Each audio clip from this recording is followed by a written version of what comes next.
Welcome to Storycomic Presents, where we interview amazing storytellers and artists. This is episode 127. I'm your host, Barney Smith of Storycomic.com, and we're excited to have with us the talented comic creator of Stuffed Rock Studio, Dylan Goss. Dylan.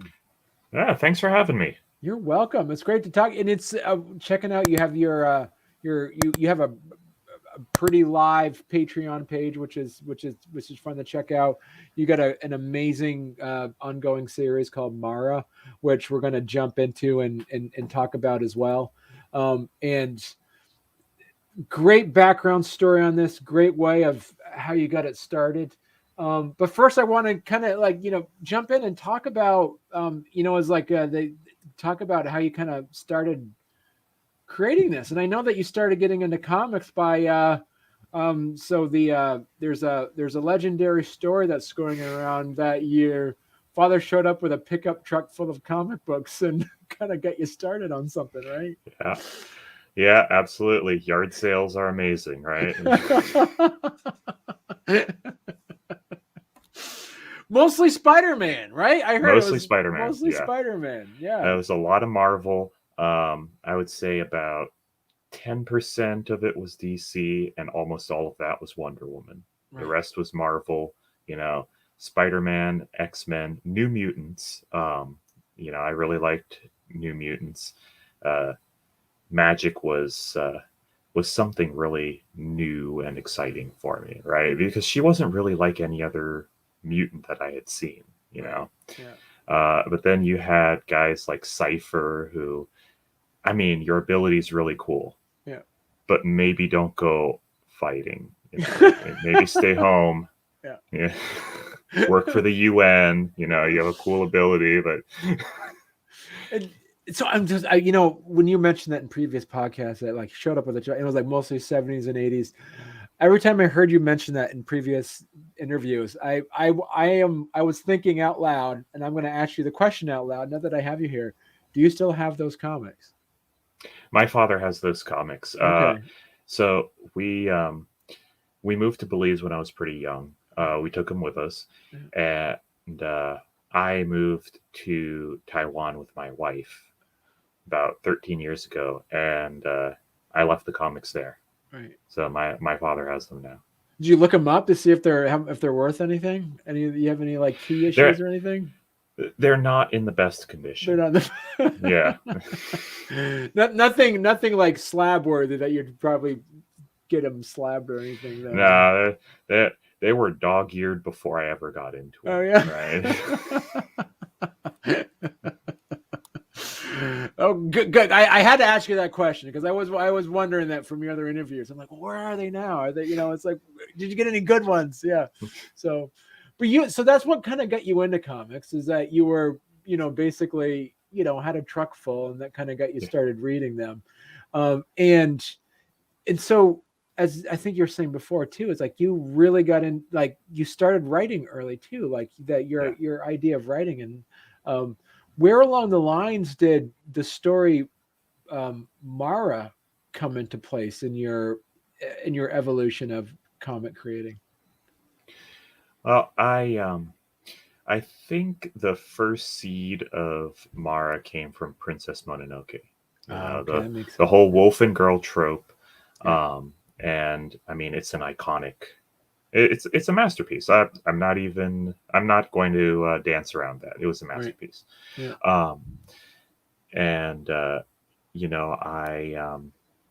I of course know Conan the Barbarian. I don't think barbarian would be in any of our vocabulary if not for Conan. Right. Yeah. There's just something about this guy is just so much stronger that even though he has no armor to speak of, he can go up against overwhelming odds, right? That's the modern day Samson. and I like that because also He-Man. Right. He-Man was a similar situation there, sword versus sorcery. And although there is a significant amount of magic giving Mara her powers, don't tell her that.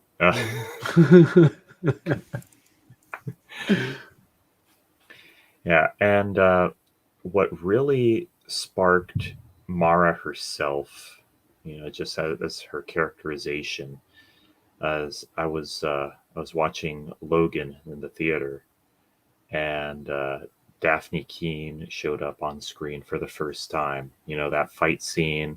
She was Right. quite feral. She was actually on all fours at some point during that, and they presented her as being very animalistic, and that really got the gears turning in my head. That was hugely inspiring for me. Right.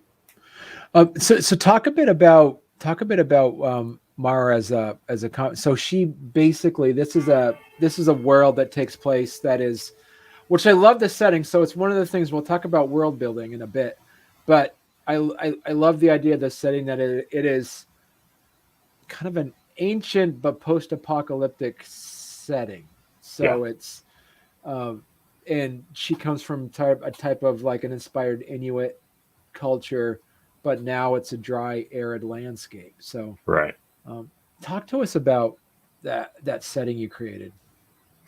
So this setting was meant to be that they used to actually be more like the real world Inuits. They were a cold weather tribe, Hmm. um, but there is no more cold weather.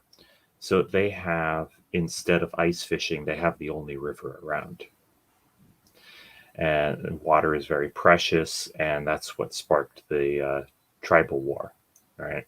Because you know everybody wants water for themselves, and if you were lucky and you happen to live there, well, good for you, but everybody else also wants to have Right. that for themselves. And what started this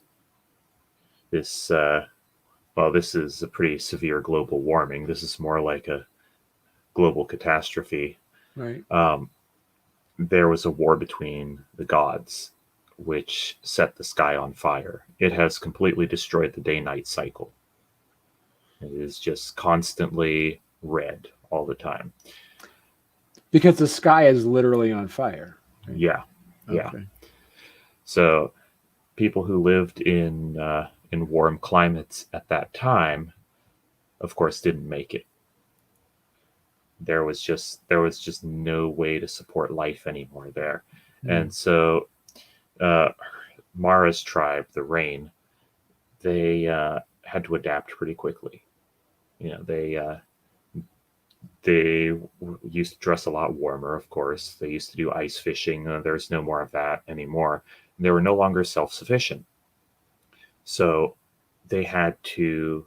Instead of using their native language, they switched more and more to using the common language in the area so they could trade. Okay. And as they lost their native language, they lost some of their traditions. Uh, they no longer had the trials to determine who would be the Wolves champion, Hmm. and because of that, there was no real defense against what came for them. It wasn't just some tribe with spears coming for them anymore. Right. And when there was only one person left, the wolf spirit said, "Okay, well, now I know who's the strongest because you're the only one. You Ah. logically have to be the strongest." And it was a bit of a loophole, but he wasn't willing to let everybody in the tribe die. Right. So even though Mara's not really the chosen one and not the best of the tribe for this, she hid the best and got Hmm. lucky. Right. So talk to us about a bit um just like the world building aspect that you had to do now, because you mentioned you're kind of inspired a little bit by the Logan and Princess Mononoke. So did you have the kind of that that that character in your head first before you had the world around it? Yeah. Um, when when I hired Rosie to be the illustrator, we had a few months of fleshing out the world Mm, before we started doing the comic at all. Right. And initially, Mara actually had a lot more Viking influence than Inuit. But as I was working with the artist, this changed and evolved.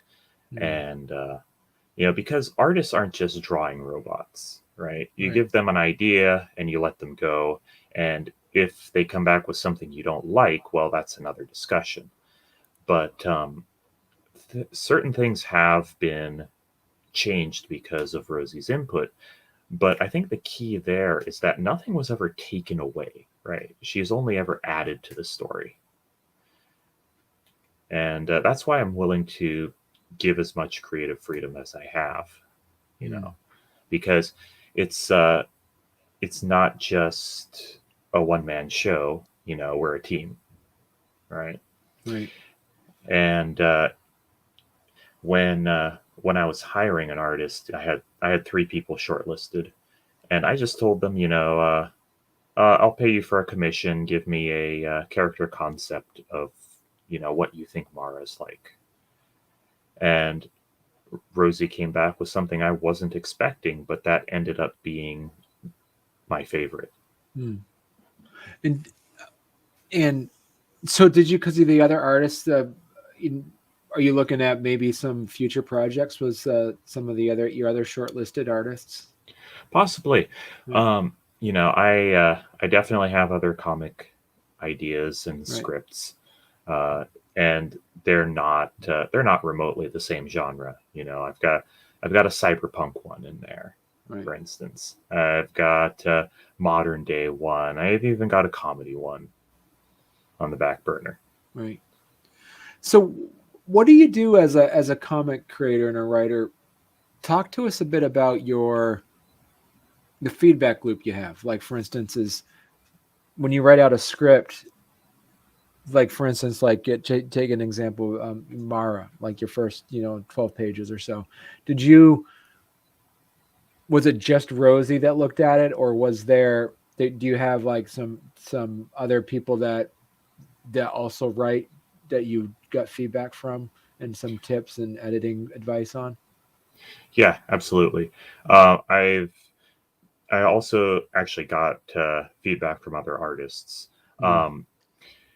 The thing about writing is that everyone wants to write for themselves, which I think you should do. Absolutely. Because if you don't like what you're putting out, what are you doing? Right.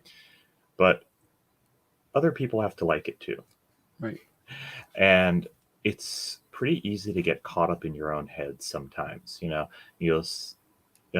idea will pop into your head and you'll have the details bouncing around in there, and you won't put them on the page because they seem obvious to you because they're in your head. Right. And if you don't have someone reviewing it, then you could end up putting a comic out there and people will be like, you never addressed this very important plot detail. so you have to have that. I have a couple of friends who also write that give me feedback on that. Besides of course Rosie and the translators. I have 2 translators as well. Because of how it's being released on Patreon, I am getting feedback as each page comes out. Right. Now the page has already come out when I get that feedback, but it does still help. Behind the scenes, everyone who's reviewing it is a creator in some capacity. So that's going to skew their feedback a little bit. Feedback from someone who is primarily a reader has its own perspective that I wouldn't otherwise get. Right. Which I found it interesting is that before we went live, you talked about you grew up in Belize. You live in Taiwan now. That, for me, knowing that kind of, I understand now, that explains of why the 3 translated versions you have, which is Portuguese, which is obviously spoken in Brazil, and also Spanish, as you mentioned before, in South America, but also the Chinese. Is it Mandarin, right? Yeah, it's traditional Chinese, Okay. which is the writing used in Taiwan. Okay. Okay. Yeah. All right. And so that helps. And so that makes. Is there any other ideas as of to expand it out to um, other other languages too? Yeah, I've spoken to a Dutch and a Russian Oh, cool. translator. Yeah. All right. Yeah. And so where? So side question for you, Dylan. Yeah. I love the ideas that you have for like it's where it's going. I just gotta ask you, what's the origin of Stuffed Rock Studio? What is the origin name for that? It's just my dumb sense of humor. I I like the idea of a plush toy that is a rock. Uh, I find that idea very funny. Right. And you had and so getting back to the world building aspect of things. In Mara, what how did you so a lot of the question comes up, you start off with a character first, then you went from there.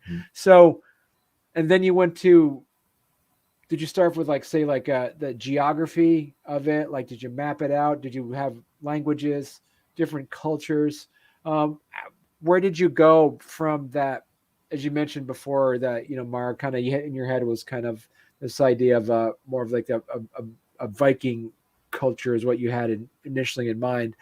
Did you, and you said like the origin of the world it is was like a battle with gods. Did you start off also making a kind of like a pantheon of gods too, or how did you kind of first create the world? It did start with a pantheon of gods, Mm, and what's left of the pantheon, because mm, the war, there were clear winners and losers, mm, but it was devastating on both sides. right. So what we have left now is just a handful of gods. So that part was definitely a huge part of the initial world building. Also, Mara's tribe was actually a big part of that, because when uh, when we were doing this world building, the artist and I, Mm, her idea of approaching world building is that every person has a role to play in changing the world, right. and it doesn't matter how minor of a character you are. You shape the world around you, and that in turn shapes other characters. So the idea was that Mara's tribe would shape who she is as a person. Wow. So that was a big part of it as well. The the mapping out happened in a few different ways. There are in my notes. There's basically a network of caves and cities. The cities are kind of isolated by necessity. There just isn't a lot of drinkable water. There isn't a lot of anything really. Right. So people aren't really spread out. They cluster into these walled cities. One of the first cities they come across, nobody's allowed to leave without a merchant license, because just going out on your own is a death sentence. Hmm. And and so once you kind of, and then you also you looking at the comics, you have different types of races and stuff. How did you also do deep dives into the evolution of different species, sentient species as well? Absolutely. The elves are probably the best off Hmm.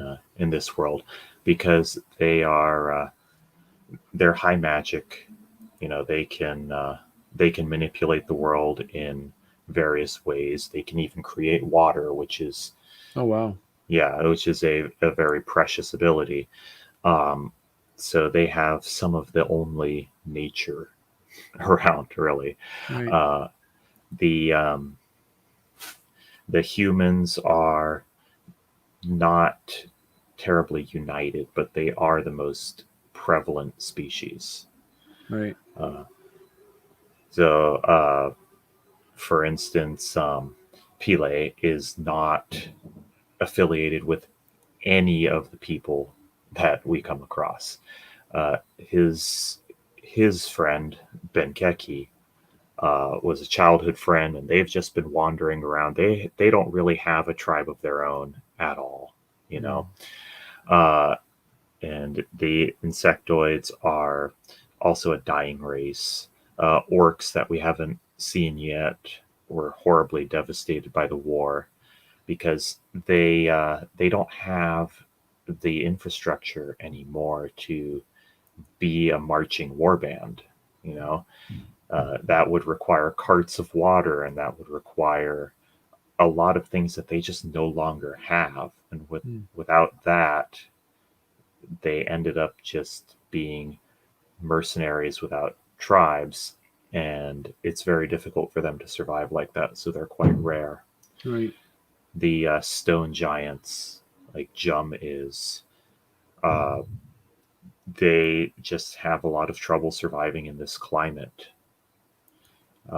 He has adapted as best he can, but a lot of his people haven't been able to. And it's a very common story that people are just not able to adapt. Humans are the most adaptable species in this world, and that's why they have maintained their majority. But it's not looking good for them either. So, do you have? As you mentioned, like you looking at, we talked earlier about that you have like the kind of a 4-part for the first story arc. Do you see this as an ongoing series, or you have a definitive end to Mara? There is a definitive end. Yeah. It's a little bit of a lengthy series. It's not fully written yet, but I'm estimating 20 chapters. Okay. And then from that, do you see? So one of the other pieces to it is that when you put it together, do you have like the magic you mentioned earlier as well? Do you have, because you're a fan of the tabletop role playing games, do you have a very specific hard magic system, or is this more of like a soft magic system? The magic that people are able to do definitely has limits based on how they acquired it. And elves have natural magic, but they can only do so much with that. Some elves have decided that's not enough for them and have gone on to acquire magic in other ways. And the thing that they fail to understand as a species is that magic isn't free. They treat it as though it is. Calmore is very cavalier with his magic. He acts like it's infinite, but it's really not. And it does take a toll on the world. Right. And what about, because with so then I got to ask you too, because you probably thought, I mean, maybe you must have already thought about this. Is there any plans on maybe taking an open source gaming license, an open gaming license, or creating your own tabletop role-playing game like a source book for Mara? I probably wouldn't make an entire game for it, but I would consider releasing an adventure based on it, or a series of adventures.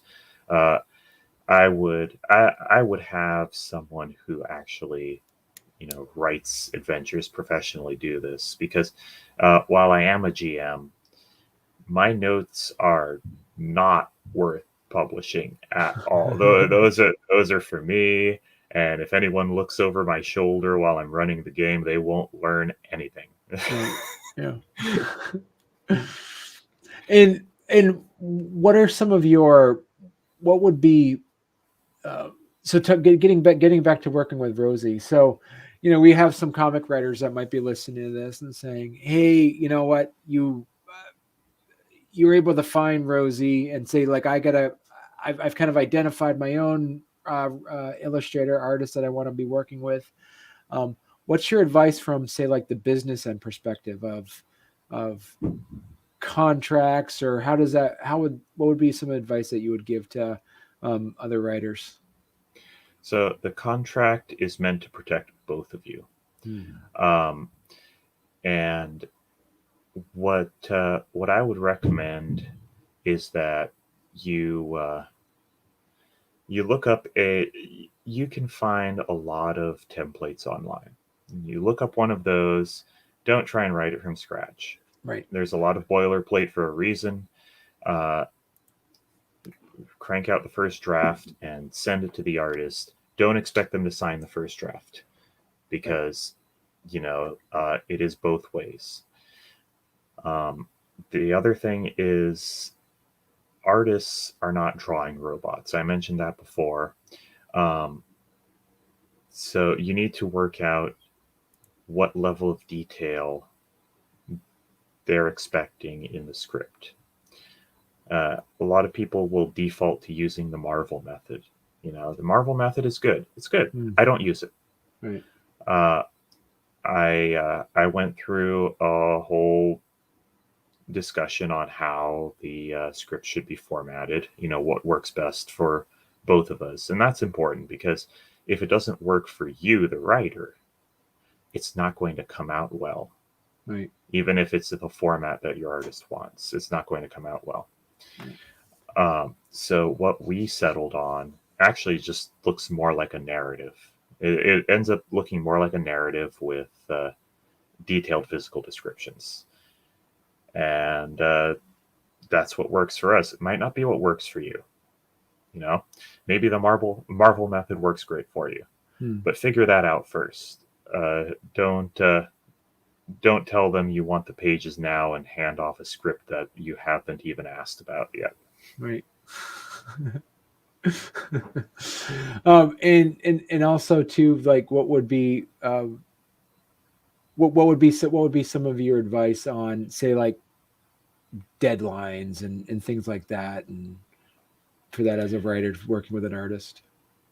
Well, definitely figure out what reasonable deadlines are before you start. Because the one I'm doing is ongoing.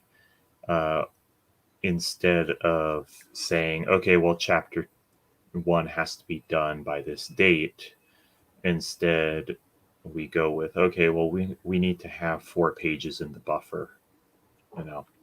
That's because, like, I might get sick, Rosie might get sick, or Right.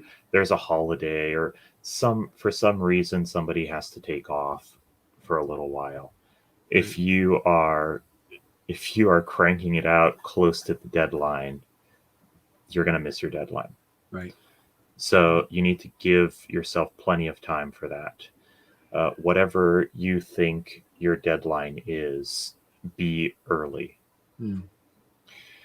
And that might sound like simple advice, but it actually is difficult to maintain. Right.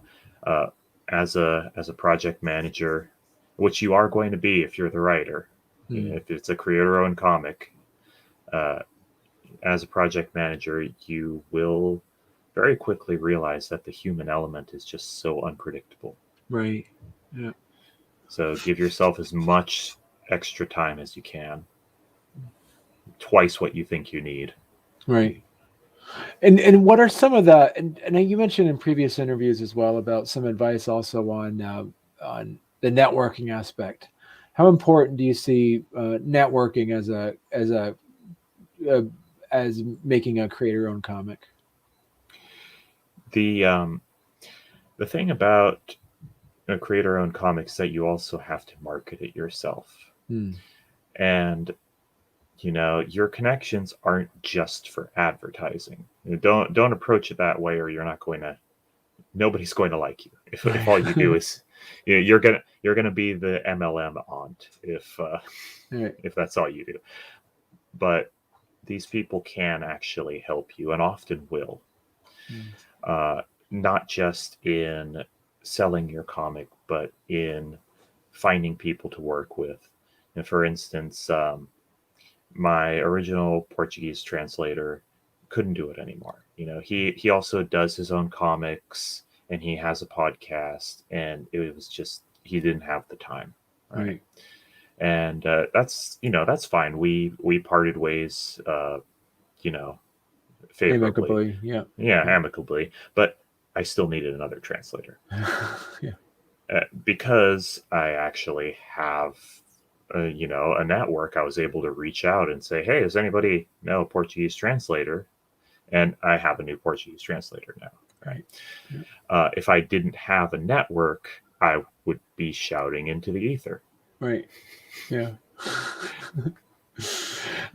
Is there any like online groups or things that you were able to connect with that you found has been really helpful in your networking and reaching out to other creators as well?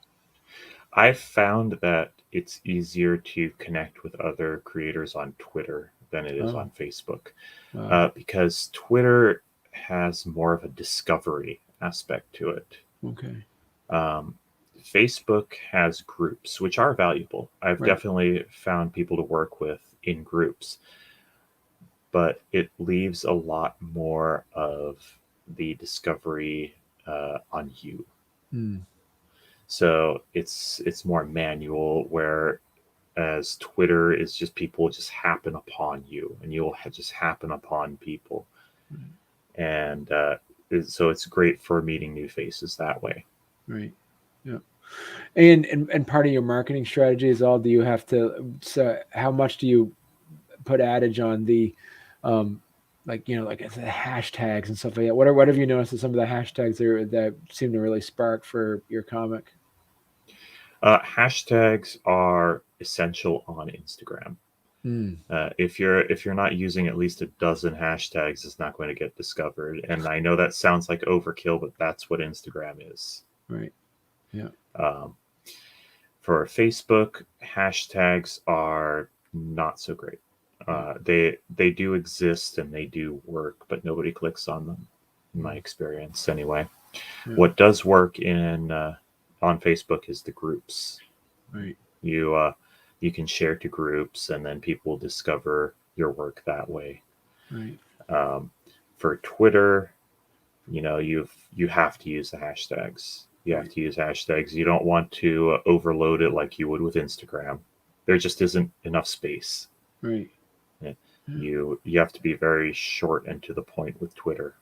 Right. And you have to be constantly tweeting. Twitter moves so fast. If you have a smaller account, and by smaller I mean less than 10,000 people, you should be tweeting every hour. And I know I'm not doing that because that's exhausting. Even with the scheduling, it's exhausting. I know I don't tweet as much as I should, but there's only so much that I'm willing to do, because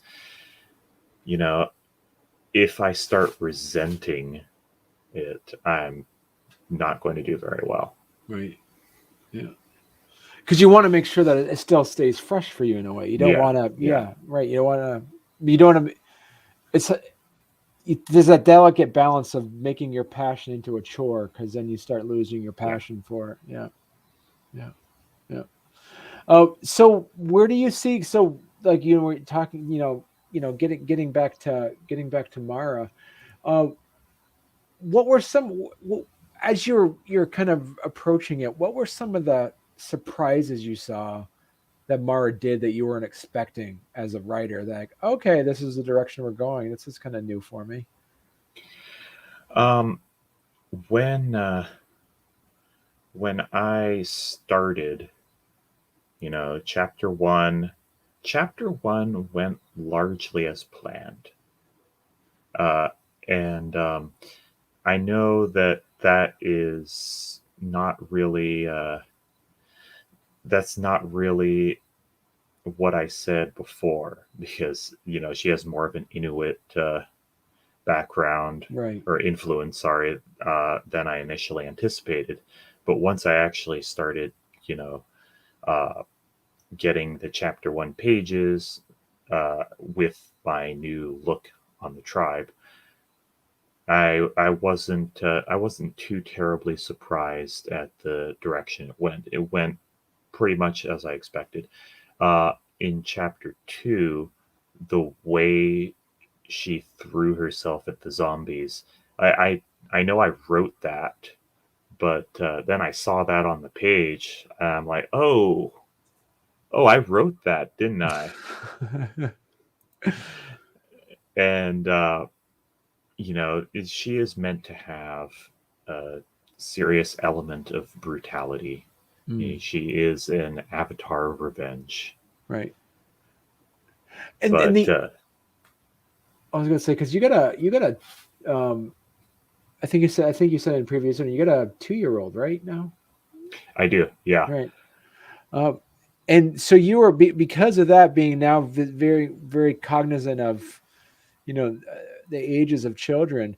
Was that having her be 8 years old? Was that just kind of a neutral number, or was there any reason behind having her be like 8 instead of say like 10, 13, or 5? Or Yeah. So the reason she's 8, there's a couple of reasons she's 8. Um, First of all, I like the idea of characters that you can joke about as a general concept. Like, right. what if the strongest person you've ever met was an 8-year-old? This 8-year-old girl just moving 1-ton rocks like it's nothing, Uh, but she is played straight. Her age isn't much of a joke. Right. But I did want other characters to underestimate her. Right. At first glance, like Pele here is like, wait, little girl, don't do this, and then she kind of hulks out on him, Right. But the reason she's not even younger is that I wanted her to have some ability to understand the world around her. Right. Very very young children, they're still trying to figure out a lot of things, right? At 5, I can't tell you very many memories I had from when I was 5, for instance, but I can tell you memories that I had from when I was 8. Right. I'm very aware of how I was as an 8-year-old, and when I thought about it more, I realized that was the youngest age that I was very aware of, right? Right. Because the further you go back, the more your memories are kind of blurred together, and you might remember something clearly, but then say, I guess I was 5 or 6 when that happened, and Right. you're not really sure exactly when. But at 8, while you're still very young, and definitely not in any way capable of handling a situation like I've placed Mara in by yourself, you're still aware, Right. you know. Yeah. And so when it comes to like the character development of the secondary characters, it as the story kind of grows and expands, is there some ideas of having um, them take more of a central role, or is Mara is going to be always going to be the lead protagonist in this? Jum is possibly the most important side character Okay. in this. Um, he presents himself as a joke, but that's just how he presents himself. Right. Without I'll say this, without him around, Mara dies in chapter 8.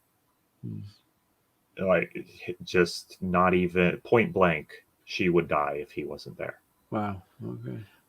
Uh, Pele is also very important because, I mean, he is the only normal person there. He is the only normal person, and I'm not even just talking about being a human. Like, Right. everybody else has some weird stuff going on, you know, and he is the one straight man. Mm. And presenting the group with him in the front is pretty important. Right. You want to negotiate, you want to talk to a merchant, let's get Pele to do it. Right. And you also, I think you also mentioned that you had this got started during COVID too. So this is this is basically like that it gave you that ability to kind of sit down and write this. Yeah. I've never met my artist in person. Yeah. I mean, you know, it really changed how we work. Right. Yeah, I've worked from home for a few years now as for my day job, so that part didn't really change for me. But it changed how we socialize. It changed how, you know, a lot of people were not used to working at home. Mm. Uh, Zoom was not in anybody's vocabulary. Uh, you know, people were going out more, and with people not going out as much, uh, they have found ways to try to capitalize on that. You know, um, for me, I've actually been trying to figure out how I want to be a writer my entire life. Mm. I've tried various methods. Uh, at one point, I wanted to do video games, and I figured, you know, well, I'm a software developer and I want to tell a story. So this should be the natural way of me doing it. Well, the problem there is that while a game can have a good story, that's not what makes a game good. Mm.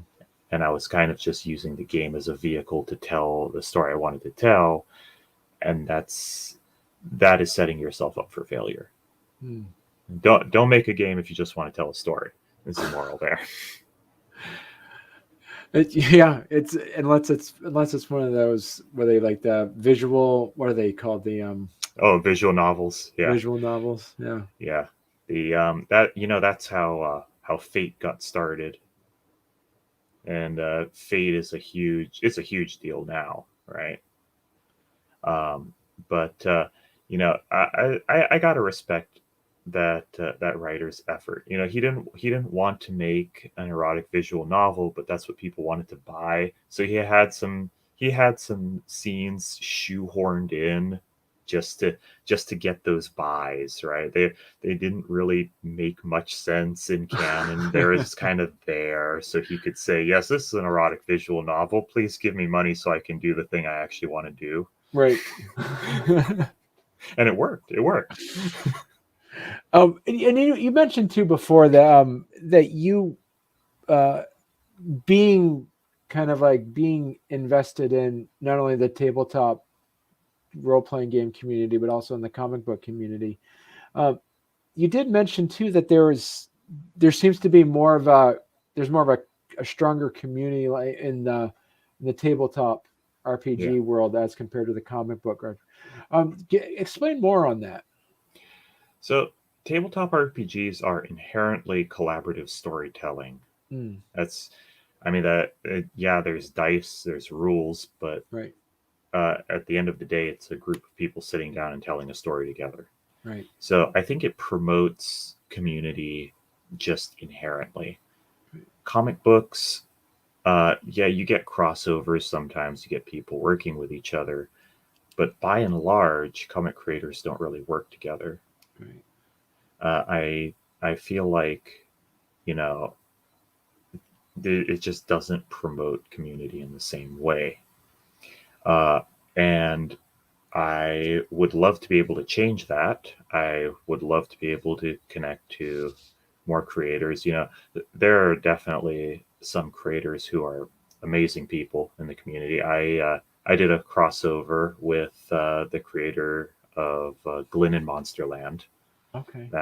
It was just a non-canon 2-panel short, and then their illustrator did like a cover art of the two characters. That was just a fun little crossover we did. But I've also had some brief conversations with Dan Panosian on Twitter, and he's a great guy. If you want if you're having a bad day and you want to boost up, just talk to that guy. He'll cheer you right up. Jim Zub was actually super helpful when I was in the planning stage, and he has his DMs open on Twitter, so I just messaged him. It's like, hey, you have any advice for a new comic writer? And he said, well, Dylan, as a matter of fact, I do. Here's my blog I set up with all of the advice columns that I've written for new writers. Oh wow! But yeah, so he actually has this. Yeah, it's a Tumblr blog, and there's a lot of advice there for writers. Oh, wow. Yeah, and if none of that applies to you, you're probably not doing comics. And so, and have you been able to, like, for instance, in some of those situations, have you been able to, get some tips, tricks of the trade that you've been able to directly utilize in your comic books? Oh, absolutely. In fact, it actually just occurred to me. I've been saying this over and over, and it just occurred to me that I got this from Jim. When I said that artists are not drawing robots. That's actually a direct quote from his blog. And I only just remembered that now that I'm talking about it, right? I've been saying that without attributing him, because I just adopted that as my own philosophy. Right. But thinking like that actually has been very helpful, because it's easy to think, oh, I'm paying this person, they should do what I want. But it's not just, you're not hiring somebody to move your furniture. You're hiring a creative person, and creative people work best when they're allowed to use their creativity. Right. And I feel like if you give an artist some amount of freedom, because obviously you want to get your script drawn up. Right. Obviously. But if you give them some amount of freedom, you will actually get back more. Because, like I said before, none of Rosie's changes were removals. They were all additions. They all added to it. I haven't felt like any decision she's made has made the comic worse. Okay. It has only made it better. Wow. Is there, just I'm kind of curious about some of your other stories. Are they in a shared universe, or are they completely different? As you mentioned, you had like a cyberpunk idea, you had a kind of a comedy one and a modern one. Is there any shared universe? Like, do they take place in other parts of the timeline of the world that you established with Mara? No, because I don't want to be limited by any other stories. Okay. If I had to connect, say, the modern day one to Mara, or even the cyberpunk one to Mara, then I would have to build off of that world, which isn't necessarily a bad thing, but it does limit my options. And Okay. I don't want my options to be limited. Okay. I see with Marvel all the time, they're constantly having to, especially in the 70s comics, there would be a little asterisk when somebody was talking, and it's like, oh, well, he's talking about this thing that happened in this comic that you don't have. Right. FYI. And I don't really want to have to do that.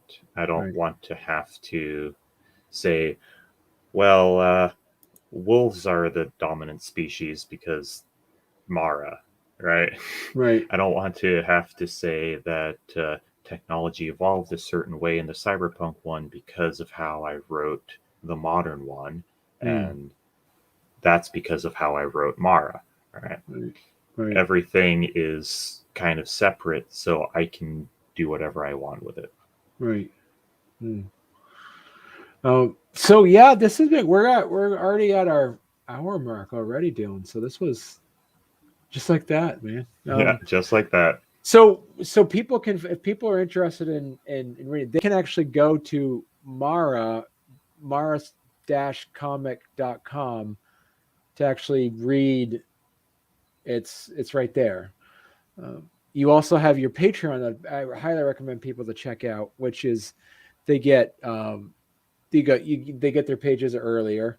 You also get, for the, you can also at the $10 level, they also get some sketches. Do you want to explain that? What was that about? Yeah. So people would get the progress shots of pages cool. As they come out. So the rough sketch and the ink those are the two main ones, right? Sometimes you'll get reworks. Like we'll be doing it, and either I will say, well, I don't think it should be this way, or Rosie will say, I actually did not end up liking how I originally did it. Which has happened a couple of times. I'll look at the page and I'll say, yeah, this is good, and she'll come back the next day and say, that actually wasn't my best work. Here is what it should be. Yeah. So you get to see those reworks as well. Right. And also too, you have kind of two websites. You got your Mara comic, but you also have your Stuffed Rock Studio, which is basically your kind of like your launching point, your drop point here. Yeah. Okay. Yeah, it's a little bit of a, I don't want to call it a placeholder, right. But we don't have a huge amount of content for it because there's only the one comic. Right. So far. Yeah. Yeah. So far. Yeah. We've got a little bit of info on there about the team and stuff like that. But the website you really care about is the comic website. Right. That's where you can actually read the comic book and everything. Cool. Well, hey, listen, Dylan, when you get ready to, mentioned before, there's going to be a point where you're going to get all 4 chapters together for Kickstarter. Come back on, man. This is good. You have basically a page every week comes out. Yeah, that's what we're doing right now. Cool. Excellent. All right. Well, thank you so much, Dylan. And it was a great pleasure talking to you. Oh, thanks for having me on. Looking forward to being here when I have that book for you. Cool. Excellent.